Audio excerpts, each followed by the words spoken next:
driving by Beal. Oh!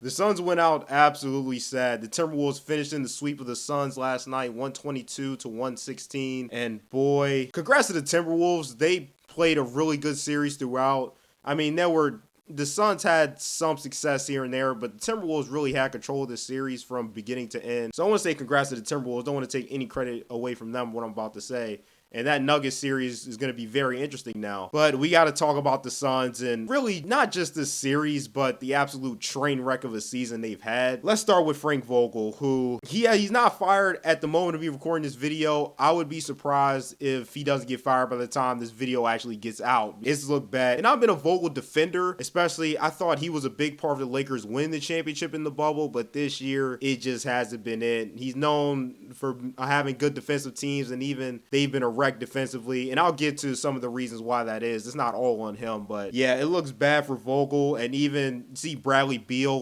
kind of just hitting his hand away as he's walking by Vogel. And I say right now, Bradley Beal feels that way. There's a lot of guys in that locker room that feel that way about Vogel. But with that being said, the Suns, we knew this was just a bad constructed team, a horribly constructed team. It kind of reminds me of the Lakers when they got Russ. And we knew Russ was at least some of us knew Russ was a bad fit, and they got rid of all their depth to get Russ. But we never thought it was going to be that bad, and that's what this kind of reminds me of, where we knew they had no size really. We knew they didn't really have any depth. But, we thought because of the three guys that were there that this team would still be able to compete, and that was just not the case. They've been injured a lot this year, but they also look very shaky all year long. And then you lose Grayson Allen in the series. Not that really would have made much of a difference, but then you lose Grayson Allen in the series. This Suns team just never really lived up to, I'm sure, what their front office thought they were going to.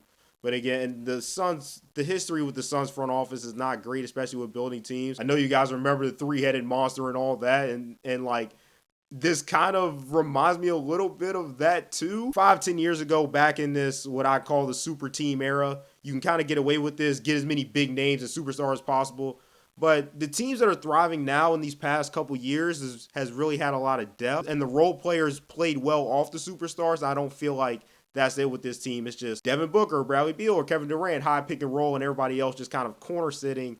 And with the way teams are built nowadays, that's not going to win a championship. And I'm going to say something that I never thought I would ever say. This series has made me feel bad for Kevin Durant. And to provide context, I couldn't stand the move for KD to go to Golden State in 2016. I know he was probably my most disliked player for years. And I remember I was in high school at the time. I was watching Kevin Durant his first game back in OKC. And I was booing Kevin Durant from my home and watching it on TVs. That's how much I couldn't stand what Kevin Durant did. But this series, again, going back to the front office, how they built this team, it made me feel bad for him. And there's even reports now that he hasn't been happy with the offense all year and that he was relegated to corner sitting. I actually agree. I think that's exactly what happened in what was probably one of Kevin Durant's most efficient seasons ever. At least it started that way. I don't know the stats off the top of my head. He was very efficient in the touches he did have, and I don't think he had enough. But to be fair, we've also seen this with him, with OKC. He wasn't happy that, and this isn't exactly the same thing, but he wasn't happy that Russ was kind of treated as the man there. He goes to Golden State. He wasn't happy that Steph Curry was treated as the man there. So he does have a little bit of a history with something like this. But at the same time, he was just set up for absolute failure.